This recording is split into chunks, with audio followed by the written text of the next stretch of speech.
Hey listeners, it's David. Before you listen to this episode with Wynton Marsalis, I just wanted to let you know that it was recorded before I knew I was doing a podcast. So it's shorter than our other episodes and the audio isn't quite as good as I'd like to share with you, but it's Wynton and he's the best. So here it is. I bet you're going to find him as inspiring as I do.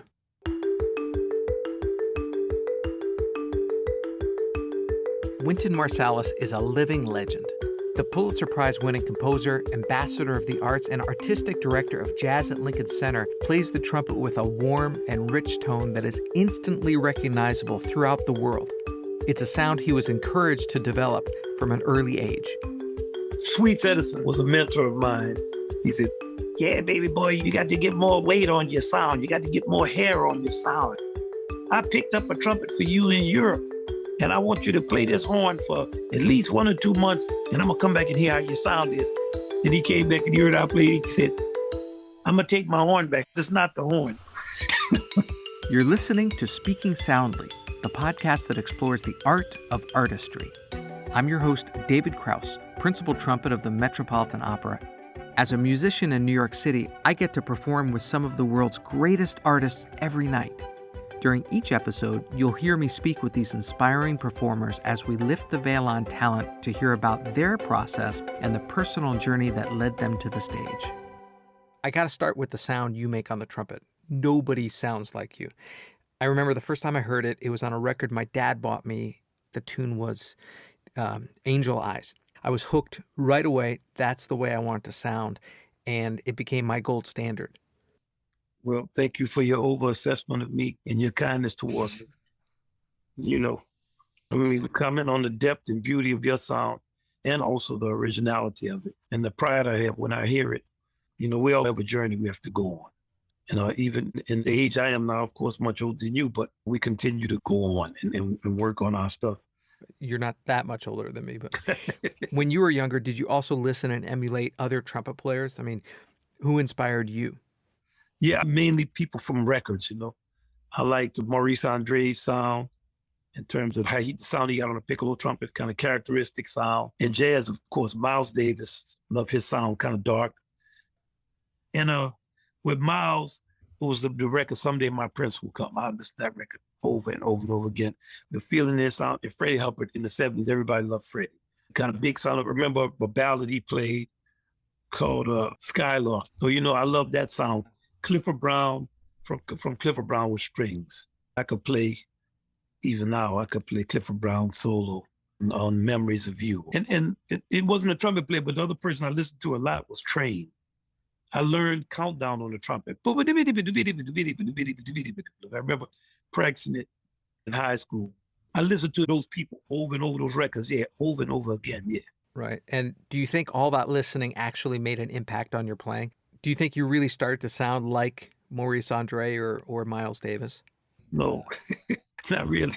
I don't think so. Because people used to always say when I was younger that I sounded like Miles. And I would always crack a joke to my brother. We'd be talking. I say, man, he must not be able to hear. Miles never sounded this sad. Even when he was 18 or 19, he was better than what I sound.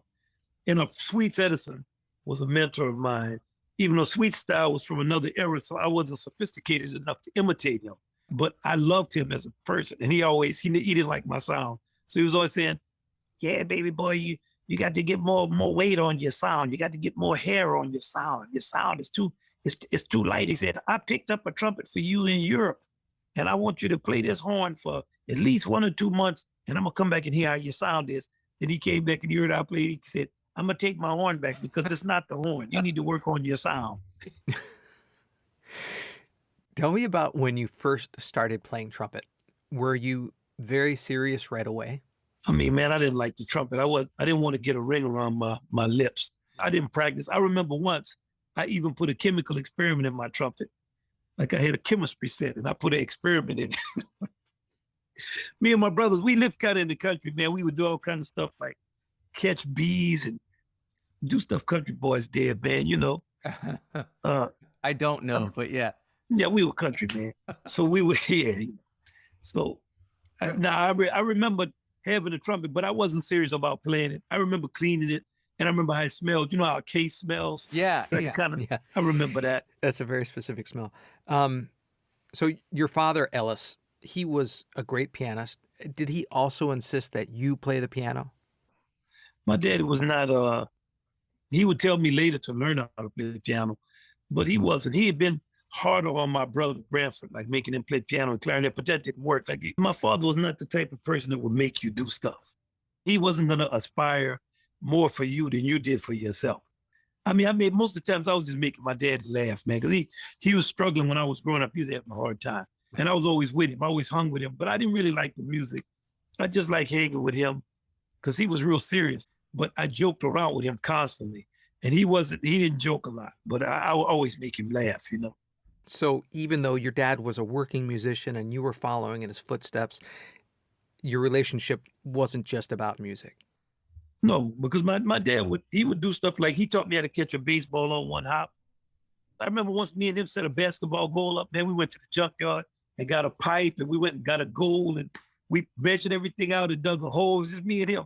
And when we measured it out and we put cement, we mixed cement, we put it in the ground. It was 10 foot 4 inches tall. So I learned how to shoot high, you know. But he would do that kind of stuff. And I was around him. It wasn't because I could play. He didn't think I could play. It wasn't an environment for kids either. It was like clubs and dives. But I like being in the place with the old people and hear how nasty they would talk. And people down on luck a lot of times too, man. You know, alcoholics, people struggling. Especially if you're a musician, you finish late. So when you're in a club, you see what happens at the end of the night. And these were not glamorous places. It's just me and him. I just hung with him just because I liked him. I would hang with him. Right. Well, actually, hanging with my parents is what led me to meet you. They took me to the Blue Note to hear you play, and I sat right in the front row, just underneath your bell. I was the only kid in the club, and it was amazing. I mean, I loved your parents and your daddy, you know, just the love and the feeling, man, of your whole family. Your daddy, how cool he was. You know, I'll never forget this one time my mom brought me in for a lesson with you. We drove into the city, and at the end of the lesson, you gave me your trumpet. It completely blew my mind because when I took it home, I sounded like you. You were still in this trumpet. I still don't understand how the instrument can carry the sound of the player that owned it and played it for so many years. You know, sometimes you meet people, everything is spiritual.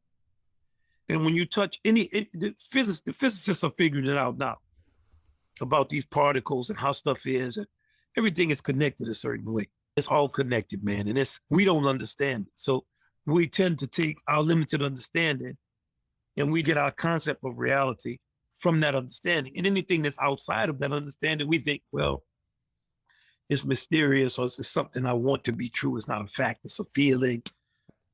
And you can feel those undertones.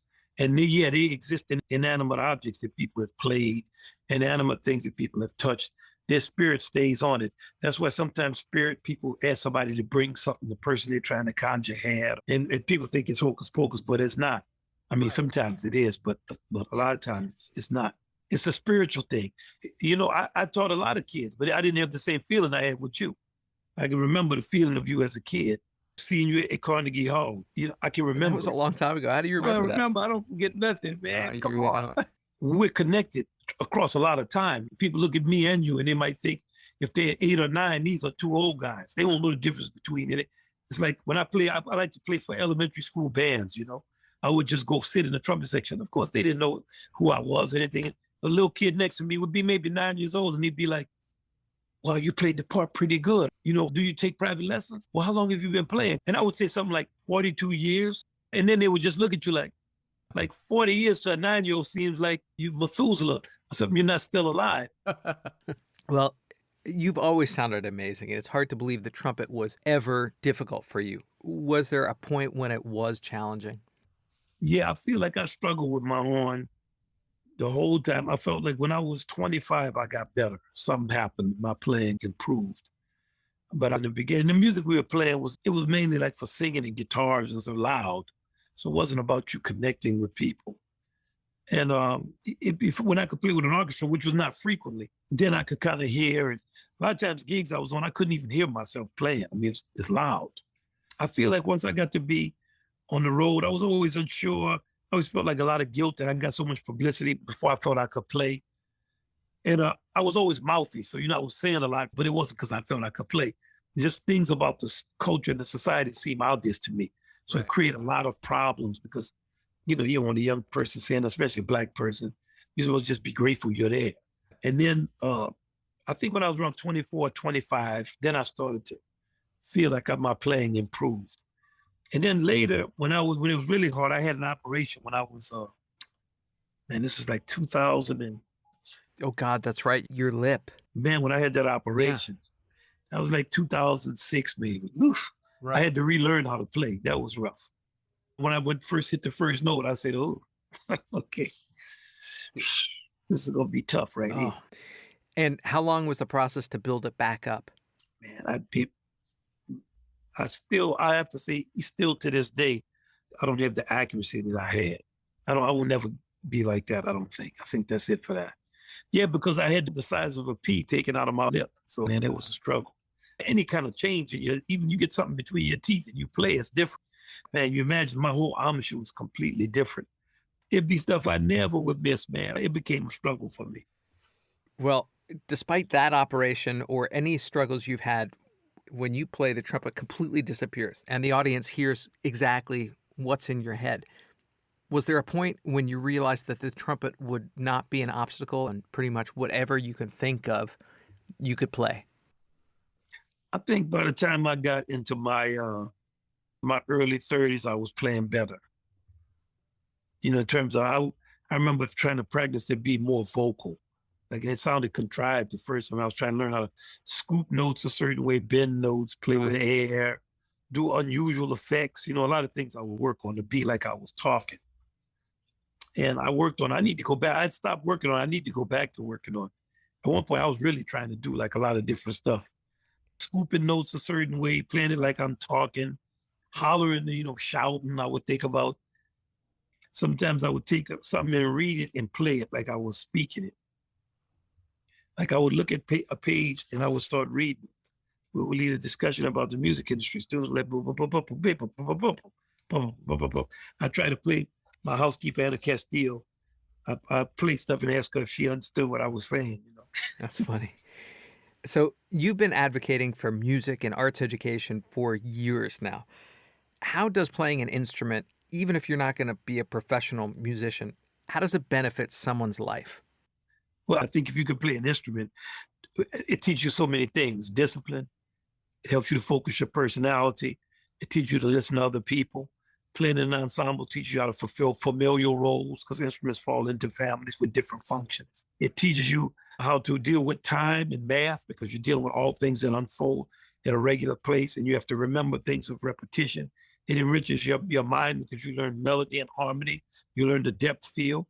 It teaches you how to objectify sounds. Like you remember the horse, when you make the trumpet sound like a horse on a sleigh ride, right? It's here. Make this instrument can represent something else, or the sound of a train. You have a library of stuff you can play that comes from across history of Western music. And the fact that you learn how to hear music also can help you in you play music, listen to other people's music and understand what their objectives are. You learn things like call and response, 2D parts that you're playing with everybody, a harmony part, a background part, foreground, all things that are part of living. Sometimes you're in the foreground, sometimes you're in the background. And you also get a sense of achievement as an individual and as a group. So individually, you improve on your instrument, but you also can be a part of a band where y'all are trying to compete or do something or play a football game, whatever it is. And man, you can feel a sense of, wow, we played that. And also with a band, especially when you're younger, the band is so sad when you start off. And when you think of how much improvement it shows over time, you realize just when you work on things, they get better. And then you interface with adults. You entertain your colleagues, kids in your school or your parents. You give them something to do and on and on. There's so many social things that music is important to help developing in kids. I think for the ones who don't pick up instruments, it's important for them to be in choirs or have to activate the musical part of their personality. Mm-hmm. Rhythms are important and dance is important. Now we've eliminated a lot of that. It's too bad. Like social dance, we need to bring that back. People used to dance, everybody was dancing. Like this whole kind of social thing about dancing and whether you can dance and you can and you don't have rhythm. So it's not true. Man, you know how many ballrooms they built around America between 1900 and in 1920? People dance. everybody's not going to play. It's kind of like if I said everybody has to play soccer. Everybody's not going to do that. But everybody can dance because there's dances at schools. There's dances everywhere. You just can't have the same vocal music for everybody. Right. I mean, people dance to music long before they start cursing to music. I played hundreds of dances in high school. I mean, we played a lot, like 4 gigs a week. I joined a band when I was 13, and I saw people dance. Some could dance, some couldn't, but it was social. Everybody was dancing, having a good time. It was all kind of people, Black people, white people, young people, old people, wedding receptions. People dance. That's what we played for. Right. You've been touring throughout the United States for years now. Is there a message in the music that you hope gets delivered to the communities that you play in? Yeah, I just think I would like to re-mythologize how we conceive of ourselves as Americans. I think our country's mythology does not serve us well because it's too segregated, too much racism. And that's not because of this moment where everybody's talking about it. You know, I've been talking about this stuff. And I think we need to discover how to embrace one another. And the music can teach us how to embrace each other in a non-fake way. Like my relationship with you is not fake. When I saw you, I didn't look at you, here's a white kid, or here's a Jewish kid, or whatever it is. I wasn't thinking about you like that, man. You're a kid. And my teacher, when I was in high school, was a white guy. He didn't look at me like that. He taught me. I remember when he told me that his wife was too prejudiced that I couldn't come to their home. He explained it to me in very adult terms. He said, this is my wife. I'm not going to leave my wife because she don't want you to come into my house. How old were you then? You know, I was 15 or 16. I wasn't like today where people fall apart every time somebody tells them something. Man, it was a different time.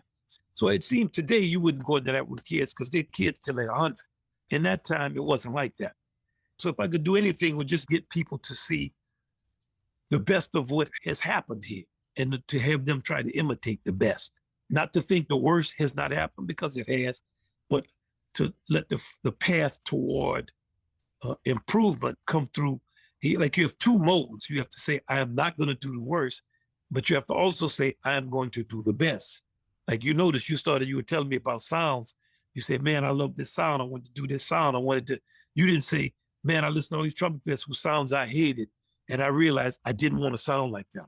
Now, you could have said that, but come off the positive frame of reference. I'm proud of that. I can't tell you how proud I am, really. I brag on you all the time, man. You don't know it. And I'm proud of your mama, man. She was in there for you. She had to go through changes to get you to my house. I mean, I wasn't the easiest to get in touch with. She would always be, it's David's mom. Now we could, I was the young guy. I wasn't settled, but she was, no, man, I love her. Yeah, well, she was in there, but your mom, come on, man. I hope you enjoyed this episode of Speaking Soundly. Be sure to subscribe, rate us, and leave a review wherever you get your podcasts. To keep up on future episodes, follow me on Instagram at David Krauss Trumpet and go to our website, artfulnarrativesmedia.com, for show notes, links, and information on all of our guests. Tune in next week as we hear another inspiring artist speaking soundly.